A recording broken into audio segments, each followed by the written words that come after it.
Hello, welcome to episode 2 of the Natsuki Saturday podcast. I'm Caitlin. I'm Luca. And today we are going to be going through our personal statements as promised Cambridge in worthy the previous episode. personal statements. Cambridge worthy, exactly. Cambridge worthy. Sorry, English student. If I am to title this podcast Cambridge worthy personal statements, is there a hyphen between Cambridge and worthy, or are they two separate words? I would put a hyphen. Okay. But if I'm wrong, grammar is not... if it's wrong, I'm blaming you.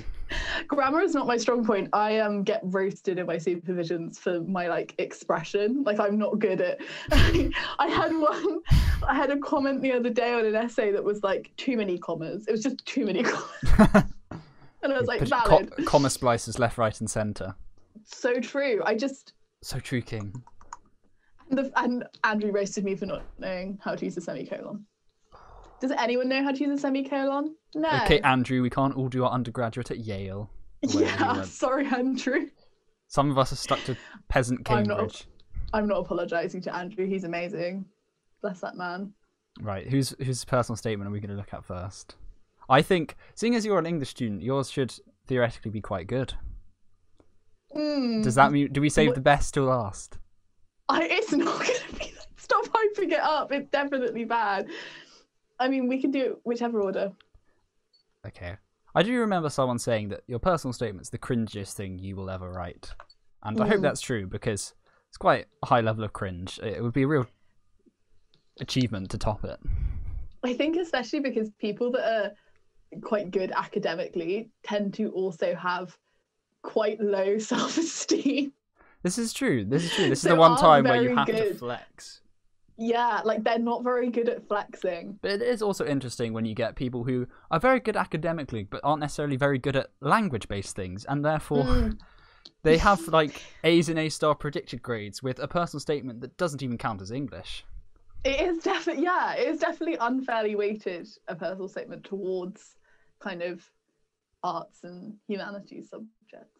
Oh, well, I just overcome all the barriers that our STEM students face, and just roasting you. The words today. just flowed out of me. You were Shakespeare.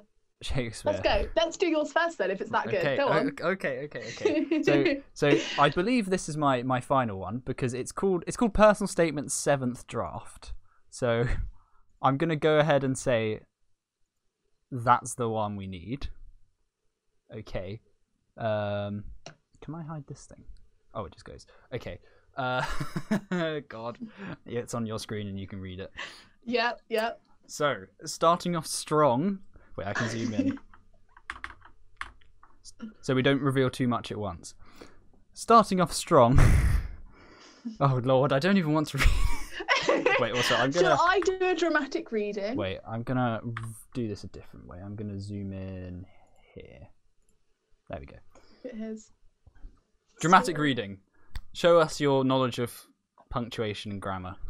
If I could, I would do a Brian Cox impression, because I feel like that's what this calls for. Oh, Lord. Oh no, I'm hearing it in his voice now. What have you done? The puzzles and wonders of the physical universe, along with...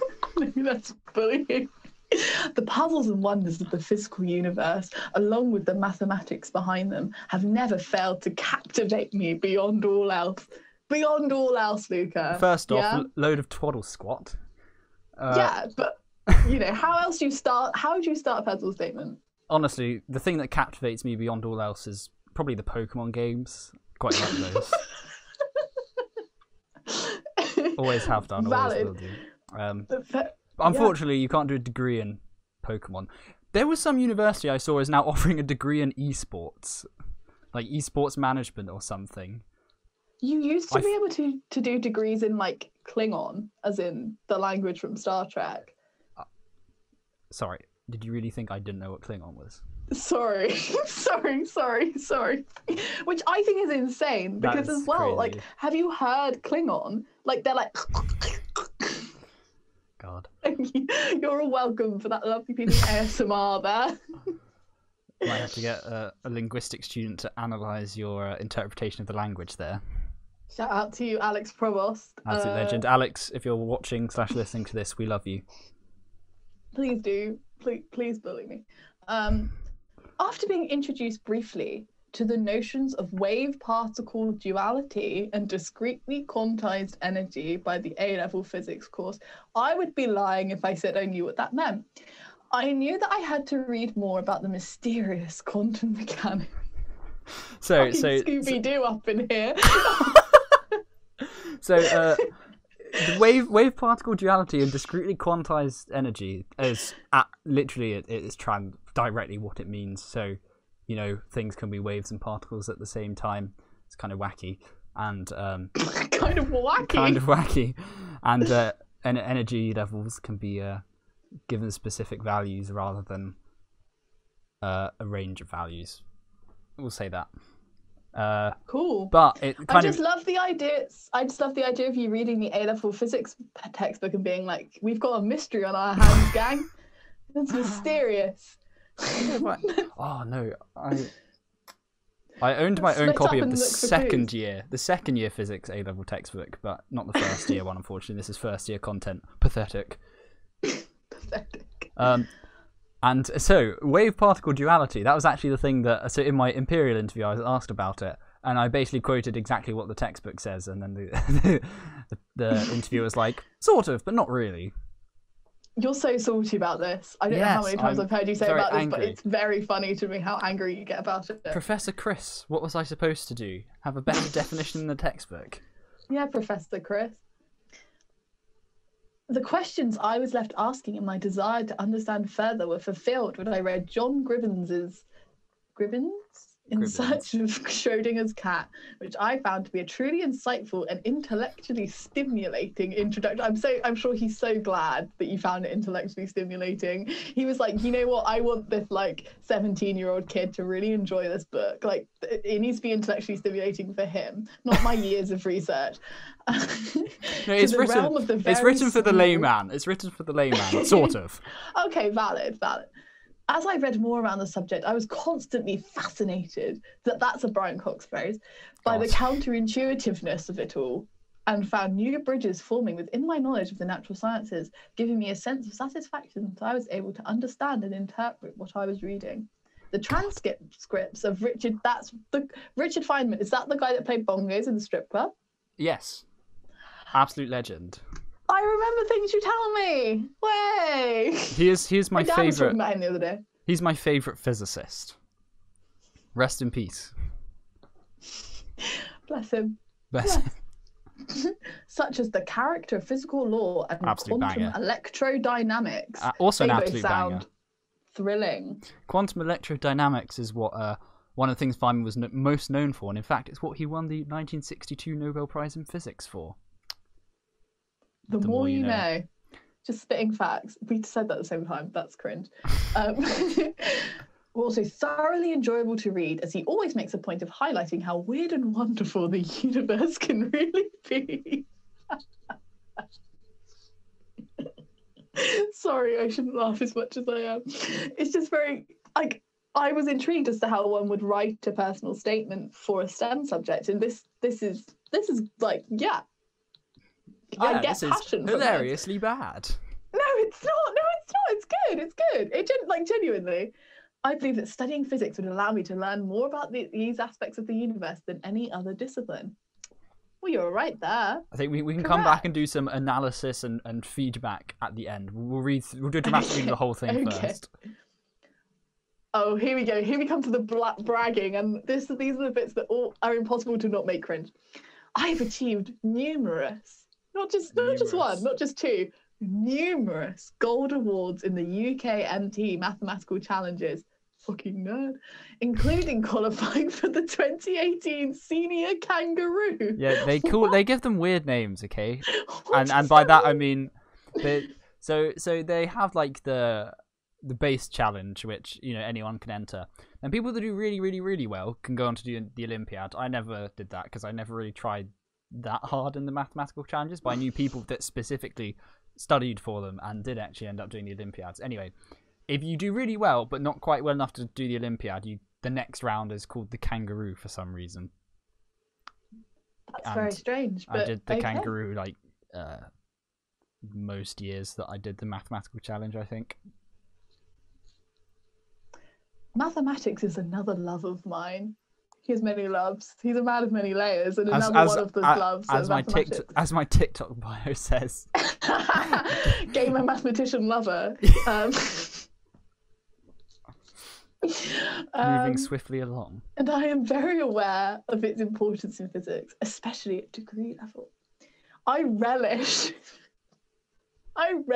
writing QED at the end of a difficult proof, and reading Timothy Gower's A Very Short Introduction to Mathematics has enlightened me to the fact that even the most elementary sum, such as 1 + 1 = 2, can have a rigorous proof. I'm not going to lie to you, I don't know what QED means.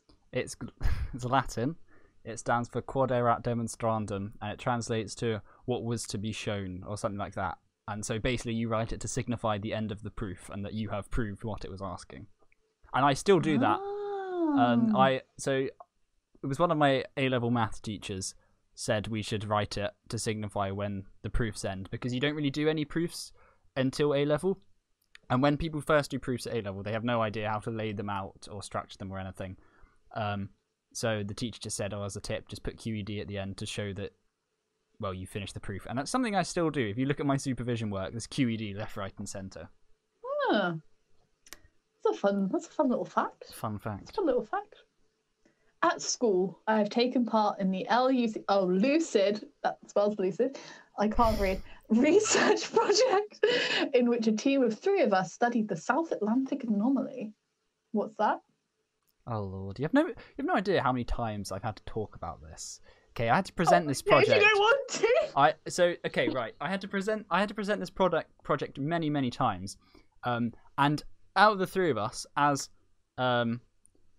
the 3 of us, one person didn't really like talking in front of people, which is fair enough. And then out of the other 2 of us, people say I sounded like I knew what I was talking about, and then my friend who I did it with didn't sound like he knew what he was talking about so much. So that's kind of funny. But anyway, the South Atlantic anomaly is the point where the inner Van Allen belt is at its closest point to the Earth's surface. And the Van Allen belt is a load of energetic charged particles which are held in place by the Earth's magnetic field. And the reason why the South Atlantic anomaly is worth analysing is because it's at a height such that things in low Earth orbit pass through the zone, and it's basically anything that passes through it is subject to very high levels of radiation compared to other places. So basically, the whole Lucid project was that some bright sixth former at my school, maybe the year I joined in year 7 or the year before, came up with this idea of using these radiation detecting chips, the same type that they use at the Large Hadron Collider at CERN, and basically putting it on a satellite and using it to detect radiation in space. So Lucid stands for Langton, the school, obviously, Ultimate Cosmic Ray Intensity Detector, and so that was its initial purpose. But so it was launched on a satellite called TechDemoSat-1 in 2014 from the Baikonur Cosmodrome, which is a cosmodrome with lots of historical significance. I believe it's where Sputnik 1 was launched from, and I want to say that it's where they also launched Yuri Gagarin and First Man in Space, but I would need to look that up. One of them is right. I don't remember which one.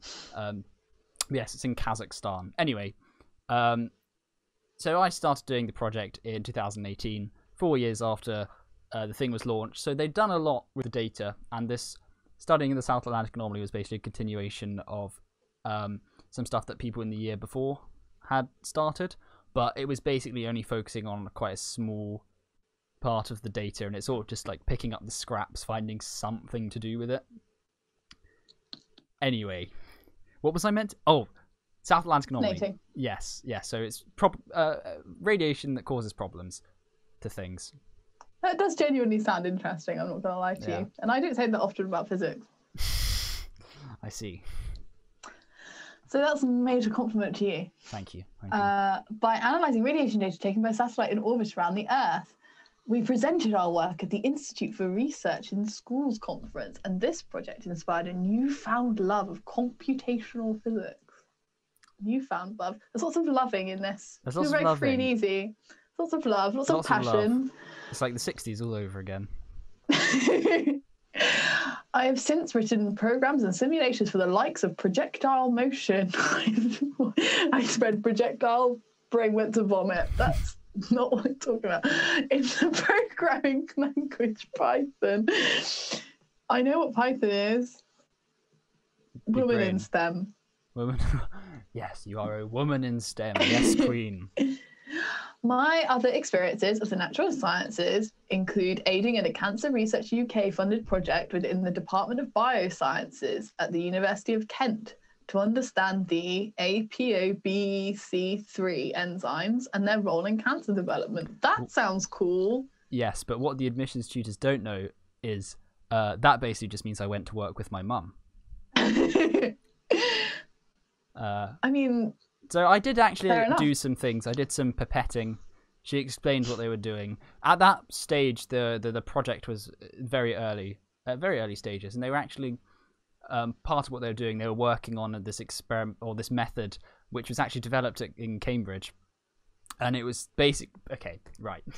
We'll talk about the ApoBec3 things. Basically, the ApoBec3 enzymes. They're like so they've been linked, as you can tell, they've been linked to cancer development. I believe they're involved in combating viruses when you get infected by them. But so I believe in humans there are 7 ApoBec3 enzymes. And then called like A to G, but there's no E for some reason or something like that. And naturally, to study them, they can't study humans very easily, so they want to study mice. But the issue is, mice only have one ApoBec3 enzyme. So basically, the thing that was developed in Cambridge was breeding of these genetically modified mice such that they would have the human ApoBec3 enzymes. And wow. Basically, the general gist of the project is looking at how the gene expression varies in different environments. But when I was there, they were mostly just. I don't want to get too technical, but basically they're in the early stage and they were testing what worked essentially for studying the mice. I'll put it that way, because then I won't go on like a 10-minute long rant about qPCR and some other things. Anyway, back to the personal statement. This project showed me the joys.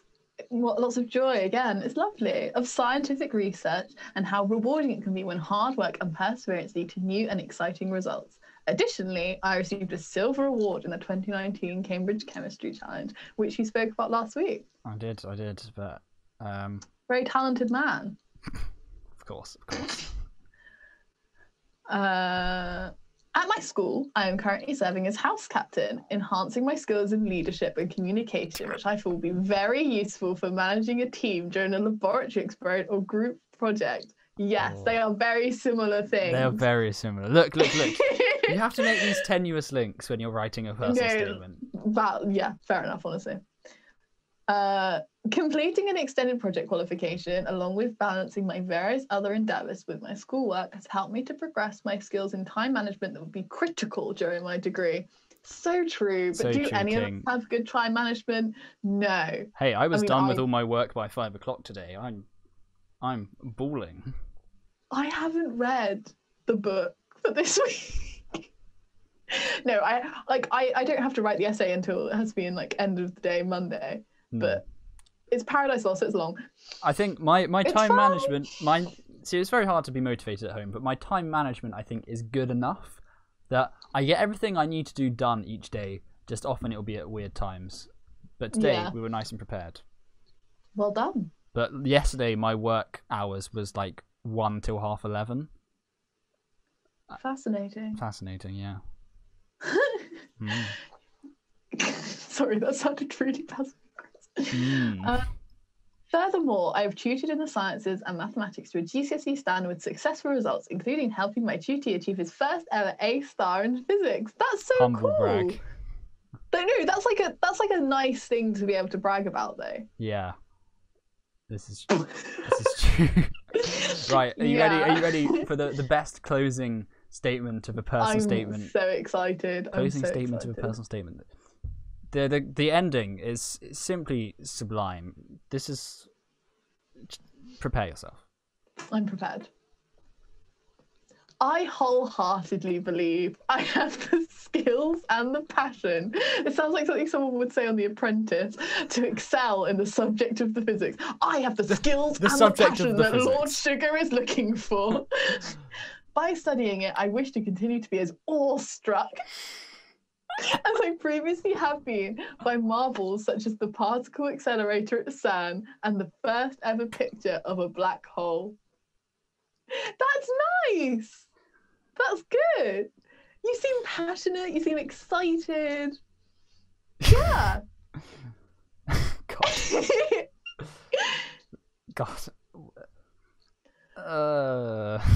Yes.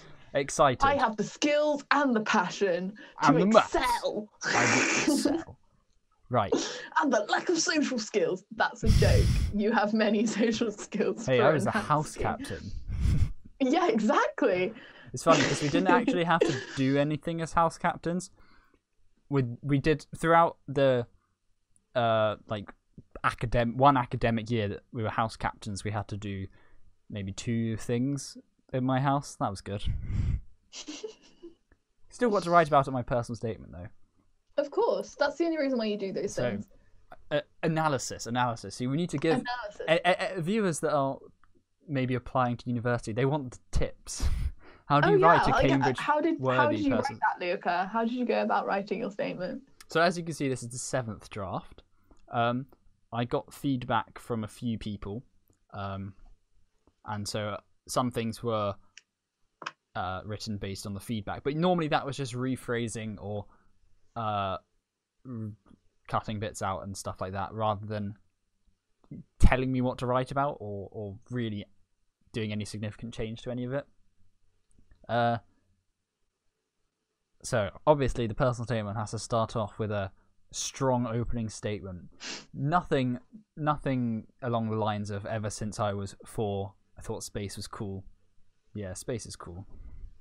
Physics, please. Physics. So obviously I had to start off with a strong statement. Got boom, using very good words such as captivate and me. This is some high level writing.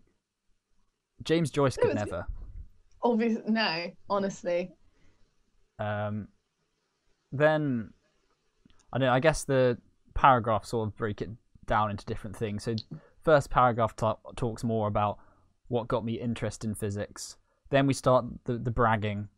Obviously, this paragraph does sort of have a focus on maths, which it can be linked to the previous paragraph. Then we've got extracurricular stuff that is actually relevant, extracurricular stuff that is still kind of relevant, but less physics related. Because even though I applied for physics at other universities rather than natural sciences, and then extracurriculars that are not related. Strong closing statement. I did do quite a lot of reading around the subject. So as you can see, I've mentioned 3 books here, I think. They do say don't just list all the books you've read. You need to actually talk about the books instead of just saying I've read this, and this. So my desire to understand further was fulfilled. So that, I guess, it was good to write about this because I've sort of it's very much not me being not like other girls, because everyone applies for physics for one of 2 things: quantum mechanics or relativity. It just so happened that in this case I speak about quantum mechanics. But yeah, set up the interest, back it up with a book, like prove that I do have a genuine interest in the subject, and I'm not just claiming. No fakes here, real ones only. Just throw in some crap like truly insightful and intellectually stimulating. some more stuff like yes, I've read. And then I guess mentioning the other books is also not just like I read these. It was Richard. This was more focused on I like Richard Feynman. He is enjoyable. And then we link it back to why I want to study physics, which I think strong closing to that paragraph. Then obviously this is more relevant thing to studying physics, but we've got the additional paragraph about maths. Prove I like maths because I don't just love writing QED, I relish it. There's not very good vivid verbs in here. Thank you. If I was analysing this as a piece of work, I would definitely pick up on the verb use. Trust me, in a few years' time, you won't be analysing poems for GCSE English, you'll be analysing personal statements. Luca Mazziano's personal statement. Wait, so how so GCSE English language, how there's the bit where you have to write something of your own and then it could be anything. Imagine they just added personal statement to the list of things you could have to write. Oh God, that'd be horrible. That would be awful. Yeah. Anyway, so not that it really has any relevance, but Timothy Gowers is a professor at Cambridge, so we got links. We have mutuals. We're making those links. Yeah, extracurricular is obviously important to talk about. It just more backing up the interest. I think I was quite fortunate that my school offered a good research project. In terms of how much I actually did for the project, I probably spent more time preparing and presenting things about the project than actually working on it. Yeah. There wasn't so much to do. Again, proving I have genuine interest. I did actually have a lot of fun doing the projectile motion programming stuff. I like messing about on Python. It's quite fun. So we have a scientific computing every week, which is basically just mess about on Python for an hour and a half, submit something they want, but the thing that they want, it's normally quite fun to make actually. So this week we had you make a code that generates 7 random points, and then you use Fourier series and inverse matrices to fit a periodic function that goes through all 7 points, and it's very satisfying because every time you run the code it generates new points in a new function, and every time it just goes through all the points. It's so magnificent. Just in case you didn't know, ladies and gentlemen, Luca is a massive nerd. It's okay, we both are. That is the prerequisite for you're asking for advice. How to write a personal statement. Just be a massive nerd. Be a massive nerd, yeah. The whole point is to sell yourself on paper. Yeah. Step 1, be a nerd. Yeah. And Step if you're not 2, a nerd, write about being a nerd. Well, if you're not a nerd, you can skip step 1, but step 2 is crucial. You need to write like you're a nerd. Also, exactly. just to prove I am not a nerd, I'm actually very alpha. Very alpha. I've got here bookmarked the Premier League scores. If that doesn't scream alpha male, I don't know what does. All I'm saying. Then more extracurricular stuff, but it did actually link back. Again, I was quite fortunate in that this was literally just going to work with my mum. Very nice. The joys of scientific research. That one was questionable because what we were doing was not the most exhilarating. We did, however, have a good result on one thing. So, okay, again, I won't go into the science, but we had. Okay, explaining this the best way. They were testing out various sequences of, I don't remember if it was of DNA or RNA, but various sequences of something that is used for the qPCR to basically quantitatively measure the gene expression. And basically we were comparing it with some standard curves to see how effective they were. And we got one that was very effective, and that was exciting. I explained that very badly. I might have to get my mum on the podcast sometime. She's a fan. Yeah. She's been working through the first episode. Is she? Yeah, she said she didn't expect it to be 2 hours. So I think she said she's watching it in 20-minute batches. So that's fair enough. Yes, again, I talk about the extracurricular, but then link it back to why this actually is relevant to the personal statement.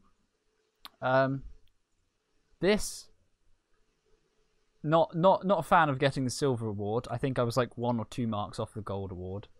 But I think I only put this in here because the chemistry department at my school basically said, oh, no matter what award you achieve, just put it in your personal statement. It will look good anyway.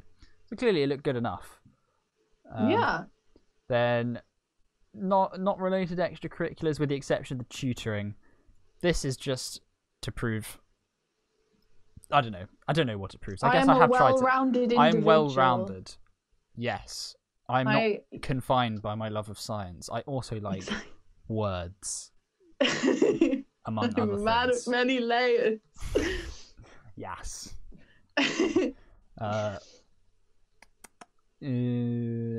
Yeah, there's not much to say about that paragraph.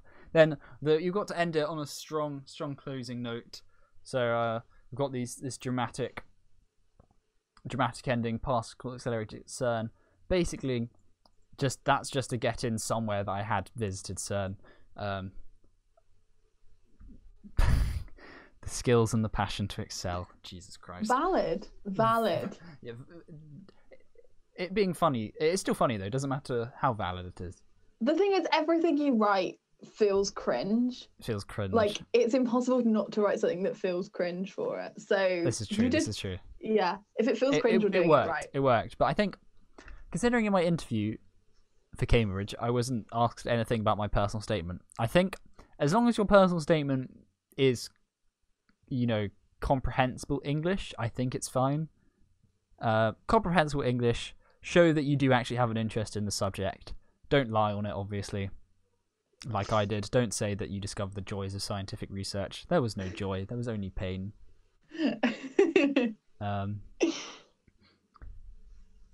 Yeah. Do not lie about things you've read. Do not lie about things you've read. Yes. Don't. Just don't. Don't say you've read Jane Eyre when it's been 2.5 years since you read it.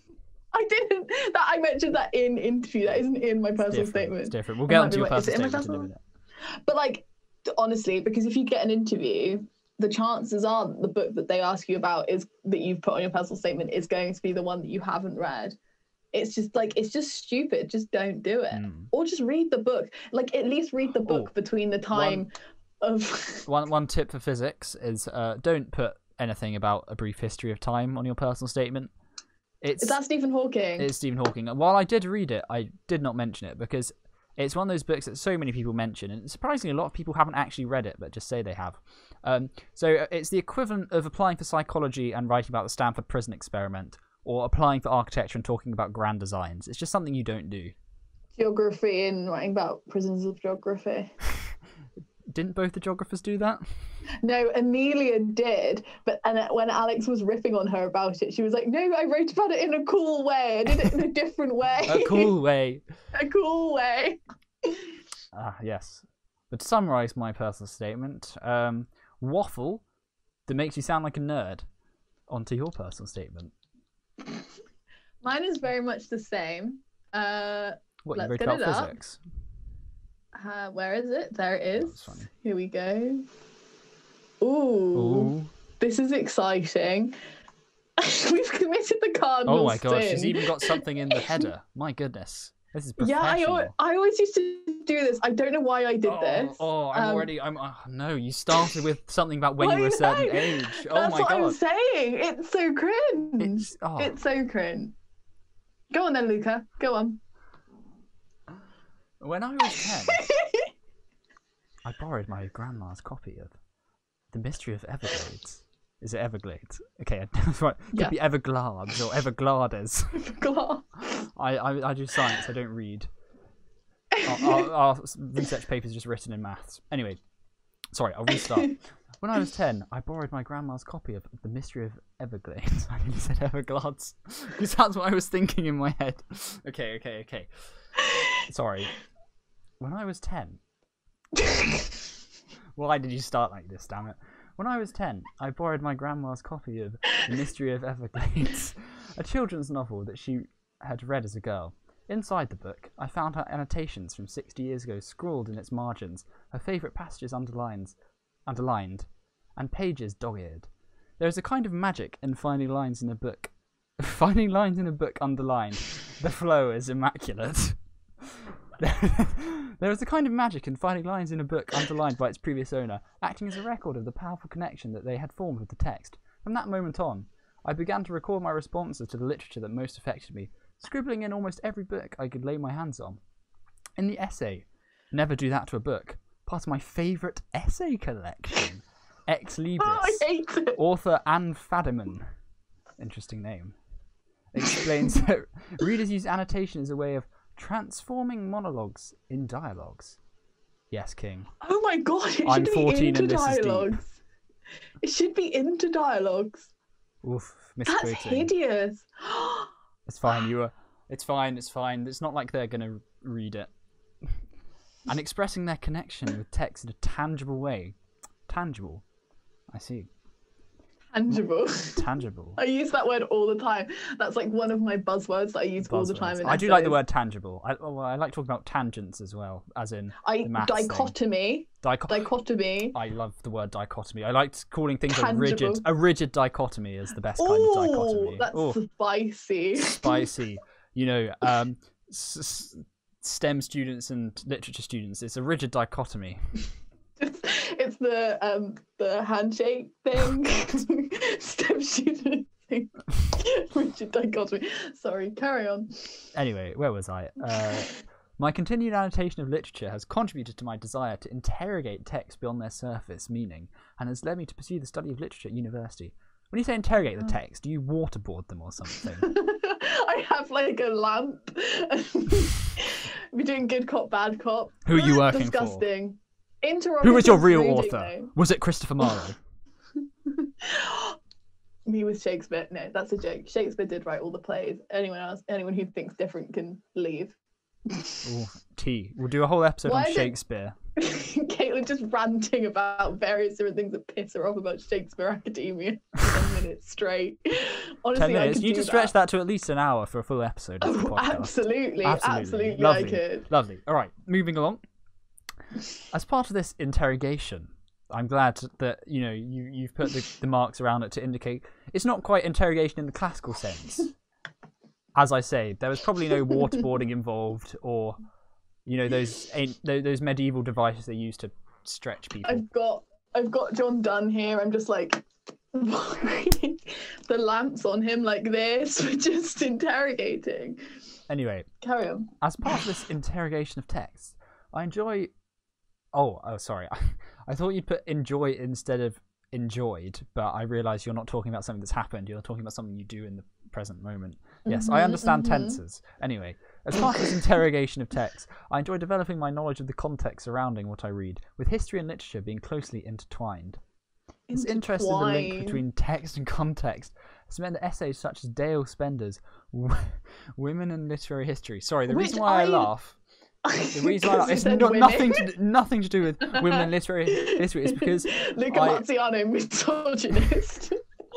No, it's because I saw it's this meme on Instagram one time, and it was like screenshots from Twitter, and it was someone asking like, "Oh, what's something you can't believe people actually name their children?" And then someone was just like, "People really out here naming their kids Dale." But I genuinely cannot remember reading that essay though. Like I have no recollection of reading that. Right. Anyway, Dale Spender's Women in Literary History and Virginia Woolf's A Room of One's Own have been particularly engaging for me, describing the poverty that women have experienced throughout history as a result of the denial of their access to creative resources. This is the point at which This is the point at which the people reading the personal statement are like, another one. She's applying for English and she's an agro-feminist and she's mentioned Virginia Woolf. Jesus Christ. That should be added. If you're applying for English, don't mention feminism or Virginia Woolf in the same paragraph. You can mention them in separate paragraphs, but yeah. Absolutely. Yeah. Anyway, the theories expressed in these texts struck me as being similar to the Bechdel test, resulting in my EPQ title, How Far Can the Bechdel Test Be Considered an Accurate Measure of the Feminist Qualities of a Novel?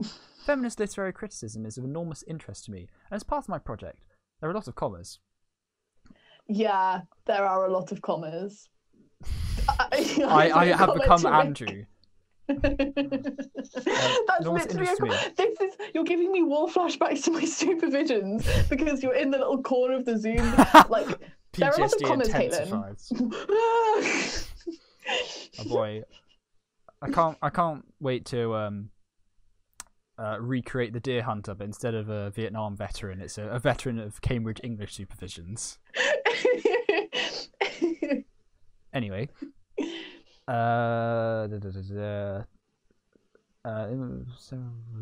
Okay. Feminist literary criticism is of enormous interest to me, and as part of my project, I am revisiting several of my most beloved novels and rereading them through a feminist lens. Dodie Smith's I Capture the Castle is one text that I am including, emphasising Smith's rejection of the traditional marriage narrative and her inclusion of a charismatic female narrator as elements of the novel that make it a feminist piece. The chance to expand my knowledge surrounding texts I already know and love is one that has encouraged my study of English into higher education. I recently visited the RSC and saw 3 Shakespeare plays, including Justin Ordervert's production of The Taming of the Shrew, featuring a unique feminist interpretation of a play renowned for its misogyny. Yes, King. We love to see it. Well done, Justin. He gender switched it. It was quite cool. Interesting. While watching all 3 performances, I was struck by the realisation that an audience from hundreds of years ago would have experienced the same art that was being performed in front of me, albeit in a vastly different society, and that it would have provoked a similar response. Cringe. I realise I am sort of reading through a lot of these commas, but I think it kind of balances out just the number of them. There's so many. Some that I just read through. Shakespeare is a perfect example of the way that literature can exist outside of time, maintaining its connection with its reader and audience hundreds of years after it was first published or performed. I stand by that statement. I think that's a good statement. Your face! No, it's just that when I'm reading things out loud, I don't really think about what I'm actually reading, I just think about pronouncing it. So I didn't really take in the sentence, I had to reread it. Sorry. I stand by the connection between this, and then we get onto the flex paragraph. Flex paragraph. The last paragraph. As a senior English prefect at secondary school, I published a literature-themed newsletter each week where I researched upcoming publications and reviewed books. No one read it. It was sent as an email, and no one ever got the email, and it was really upsetting for me because no one ever. I'm sorry. Is it still a sore spot for me? But you could write about it on your personal statement, and that right there is what got you into Cambridge, I reckon. So, upon leaving school, I received the award for English, recognising my continued enthusiasm and achievement in the subject. That's disgusting. That's not okay. Continued achievement. At college, I'm a member of the Committee for Debating Society with Leo Buckley. You can't name drop it. I'm going to play devil's advocate here.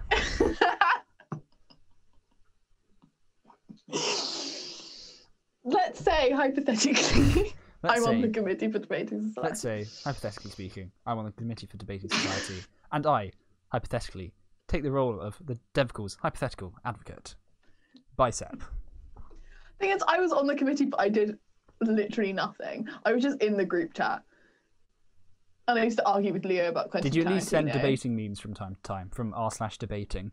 I one time sent a Brokeback Mountain meme about Leo and Karl Marx.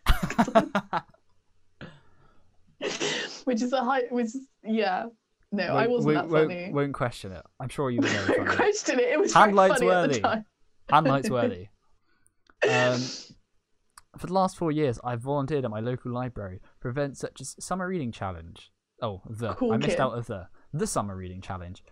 Using my knowledge of and passion for English in a working environment. You've got knowledge of English.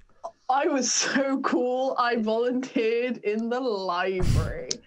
If you know English so well, tell me every word in the English language. Okay, so we start off with aardvark. And then we move on to xylophone. And then we move on to zebra. And then zirconium. and that's English. that's every word. Next episode, What is the- me I and wonder- what is the Luca last- read the dictionary. What is the last word in the dictionary? Wait, I'm let me- assuming I can tell zirconium you, is I have not the in the dictionary dictionary right now. because it's an I'm element. gonna find it. Hang on. Everyone's on tenterhooks right now. They're so excited. What's the last word in the dictionary? Zygote. Ah, that makes sense Yeah. because ZY. Can't think of a ZX or a ZZ, so we're gonna have to go with ZY as the last one. Yeah. Zygote. That's a good word. That's a good word. No one cares. In my head, Uh, I'm trying to remember what that means. It's definitely something biology related. it's like when a cell resulting from the joining of two gametes. Yes. There you Okay, go. I knew something You're biology welcome. related. Haven't done biology in a long time.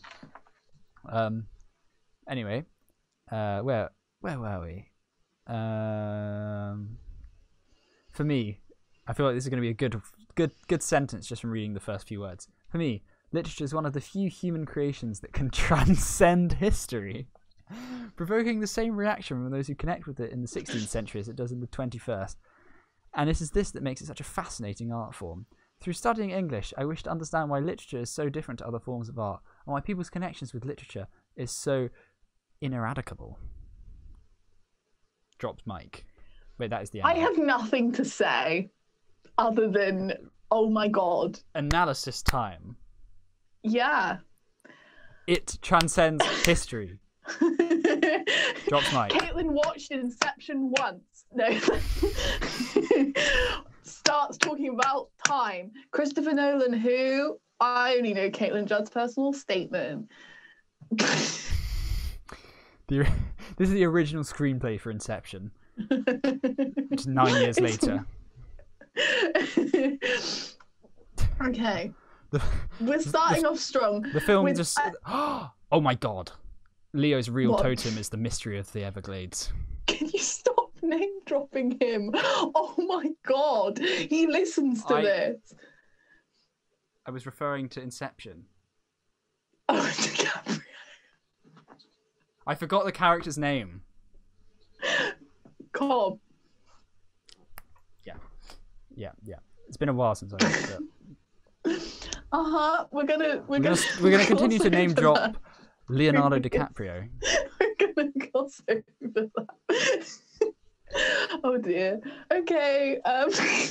So we do start off with some cringe, but I think I bring it back around. I think I make it more interesting than it would be otherwise. I think the when I was 10 bit is not desirable, but it's you not pulled it off. good. I think you pulled it off. I started it out. You know when you fall off a curb and pretend Actually, you no. haven't I fallen think off yours is okay because you're not saying ever since I was younger I was interested in this. You're actually giving. You need the age for the context. Yeah, exactly. It's anecdotal. You know? Exactly. So I think in this context it works. It's not as cringe as some other people's. Okay.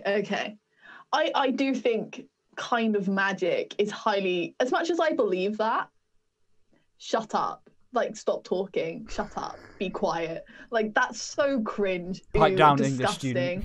Yeah, we get it. You had no friends, so you had to rely on books. Well And done. magic. Yeah. Part-time witch, That is- full-time transcender of history. That's me. From that moment on, like, shut up, be quiet. God, my continue. I mean, misquoting is Misquoting. just. That's an oof.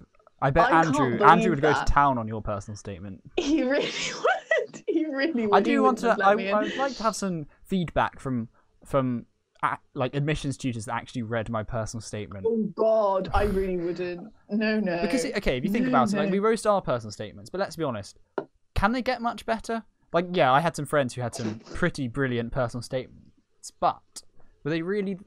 If we're reading it from an external perspective, these probably seem less cringy. Probably. I don't know. I wouldn't be able to do it. Fair enough. Interrogate, interesting verb use again. What is it with the verbs in the personal statement? Again, violent as I said, I don't undertones. remember reading this essay. Oh, it's representative of your violent love of English. Violent and aggressive, yes, passionate. Passionate. History and literature being closely intertwined. Yes, thank you for stating a fact, Caitlin. That should have been your is closing. great. That should have been your closing statement. Yeah. To sum it up, I love literature aggressively. To describe my love of literature in one word. That should have just been the whole statement. Like it is my personal statement is just a single statement, which is I love literature aggressively. Oh my god, it's a statement. It's personal. Oh my god. Fits the bill, right? It's like if Off-White wrote personal statements. Poverty. We're talking about women. We're talking about feminism. We're talking about a specific interest. I feel like that's quite a useful thing to do if you're applying for English. Maybe that's what I would they actually reject everyone who doesn't talk about feminism in their personal statement. No, but like a specific niche area of the subject. Even though feminist literary criticism is really not niche, but like just like how talking about quantum mechanics, it's what loads of people talk about, but at least you have something to talk about. Exactly. EPQ, drop the EPQ in there, drop the title because it links to what I want to study. Connection between film and literature, which are my two biggest loves in life. Feminist literary criticism, blah blah blah. Your wider engagement with the subject. Did I need to mention that this was a sixth form trip? No. Not in the slightest. I am a Shakespeare fan. I am a Shakespeare fan, but it was a sixth form trip. So, but it was, 3 Shakespeare plays in 2 days. That's a good weekend. At least you haven't spelt Shakespeare wrong. No, he spelled his own name wrong though. So he did. He spelled it various different ways. Some people weren't as literate as you. This is the only part of my personal statement that I got vaguely asked on in my interview, but like not much really. Oh right. But like extracurricular, the like super curricular things that you do. Super curricular. Good. Needs to be said in a dramatic, deep voice. Super curricular. Good to just drop that in there. Maintaining its connection with its reader and audience. I have like this continued idea of the connection between time and literature, a continuous idea throughout, which is quite a, I don't know, obnoxious thing to do. Like, shut up, you're just repeating yourself. And also, sufficiently pretentious for the English student personal statement, I think. This is the thing. You have to be quite pretentious because you are applying for English, and English students are all by definition pretentious. And I have to be the most pretentious one, obviously. I mean, you do have to be quite pretentious to justify spending £27,000 to not get a job. I'm joking. Throwing the low blows, pulling the employability card. Oh, it hurts because it's true. It's not going to happen, but it's fine. It's fine. It's fine. There's always demand for teachers. I'm going to end up at primary school. No hate towards primary school English teachers. I would just be bad at it. Then we have the flex paragraph. The flex. Senior English prefect. Publications, reviewed books. That's an absolute... That's dramatization of what I actually did with my life. Like, no, you didn't, but okay. They don't need to know that. I got the award for English. Ooh. And then I was a member of the committee for debating society and did nothing as part of that member being just like how I did nothing as a house captain. You need to write about these things that sound impressive but don't actually mean anything. They sound impressive but they mean nothing. Yeah. Events, summer reading challenge, well done, good for you. That was just me helping out children. It was disgusting. And then we end with, oh God, there's just so much to unpack here. Literature is one of the few human like, shut up. Be quiet. It's very cringe, but I mean... It's just that it's one of the few human creations that can transcend history. That's spicy. This is how I talk in essays. Like, it's no wonder that I get roasted. Who gave me the right? Ineradicable. I also am not convinced that sentence is grammatically correct. Wait, through studying English, I wish to understand why it's so different to other forms of art. Like people's connections with literature. I think it should be plural. People. Oh, that's what you're getting. Like why people's connections with literature are so irrevocable. Yes. I think that should be the. Yeah, I don't think I've ever seen. I don't think I've ever seen the word ineradicable in any context before. That just about sums me up, doesn't it? I mean, obviously, I can understand what it means, but it's quite funny. Very funny. Just because I'm a scientist doesn't mean I don't know words. That's mine. It's very cringe. I would say mine is more cringe than yours. Well, yes. I think okay. There's like a level of required cringe for a good personal statement, and I think we really hit the mark. So that's the ultimate personal statement advice, really. If you don't cringe when you read it, it's probably not up to scratch. Make it cringier. There you go. But I think we've also shown that you can misquote. You can talk about things transcending history. You can only get a silver in the Cambridge Chemistry Challenge, but still get in. Exactly. Basically, don't put too much pressure on yourself to write a really good personal statement because don't do 7 drafts. It's not worth it. I don't know how many drafts I did. I genuinely can't remember writing it. Like, if you asked me what my process was, I'd just be like, I don't know. I just wrote it. Like. Also, I think I did my first draft of my personal statement way in advance. So, wait, do you remember when you did your first draft of your personal statement? Literally no clue. Probably like September. Because I think I did my first draft in like July. Maybe it was August. It was in the summer holiday between year 12 and year 13. Wow. Yeah. Mans was ahead. Mans was ahead. This was also the same summer. I did loads of practice for the admissions assessment. That also doesn't actually mean that much. While also revising for September mocks.